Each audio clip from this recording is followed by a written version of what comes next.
Tu viens de faire une fausse couche, tu viens de divorcer, tu viens de perdre un parent, un être cher pour toi.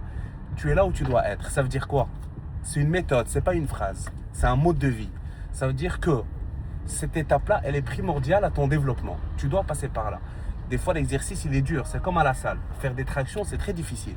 D'accord? Tu vas pas y arriver au début. D'accord? Même au poids du corps, c'est très difficile. Mais petit à petit, ça y est, tu réussis. Les épreuves dans la vie, c'est pareil. Ils sont là pour t'endurcir. Tu vas perdre un être cher. Tu vas apprendre quelque chose qui va t'être utile d'ici 6 mois, d'ici un an. D'accord? Ça, c'est les épreuves. D'accord? Faire faillite, par exemple, ton prochain projet, il nécessite des compétences que tu es obligé d'apprendre maintenant avec cette faillite. Autrement, tu ne vas jamais les apprendre. Même dans la meilleure université au monde, même à Oxford, tu ne peux pas apprendre ça.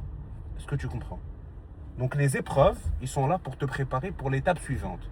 Donc tu as deux options. Soit tu acceptes ça et tu dis je suis là où je dois être, c'est mon point zéro, j'accepte ça pour apprendre pour la prochaine étape. Ou bien tu prends la fuite. Tu commences à chercher un meilleur scénario. Oui, non. Moi, j'aurais dû me marier avec mon ex. C'est pas la femme qu'il me faut. Moi, j'aurais dû ne pas faire d'enfant maintenant. Je me suis trop précipité. Ok. J'aurais dû ouvrir l'autre projet. Celui-là, il est nul. Et tu commences dans les dans les scénarios d'après, dans les scénarios d'avant, et tu commences à regretter ta vie. Mais si tu te dis, ok, j'ai eu un enfant, c'est pas grave, c'était pas en fonction des plans, etc., c'est pas grave, mais je vais faire avec ça. Qu'est-ce que je peux faire maintenant? Est-ce que je passe en mi-temps? Est-ce que je passe en trois quarts du temps? Est-ce que j'arrête un peu de travailler pour...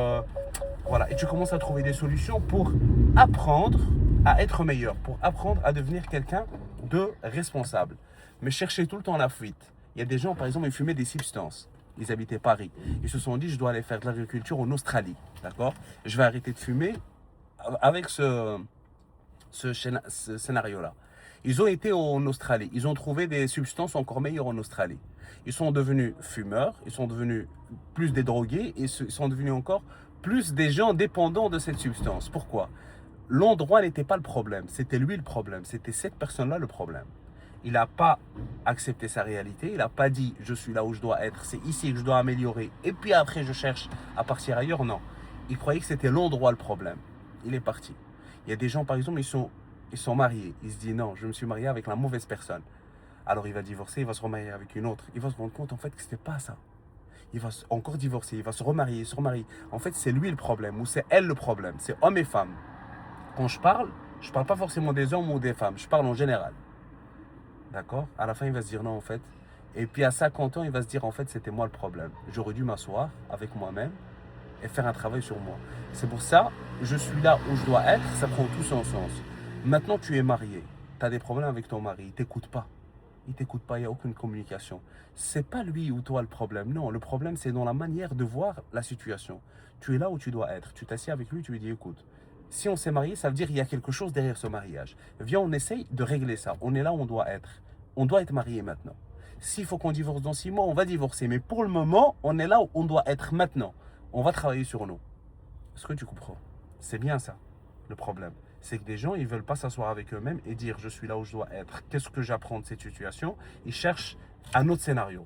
Il se peut que l'autre scénario, il va te rendre encore plus fatigué. Tu vas trouver une autre femme, ça c'est sûr, j'en doute pas. Tu vas trouver un autre homme, bien sûr.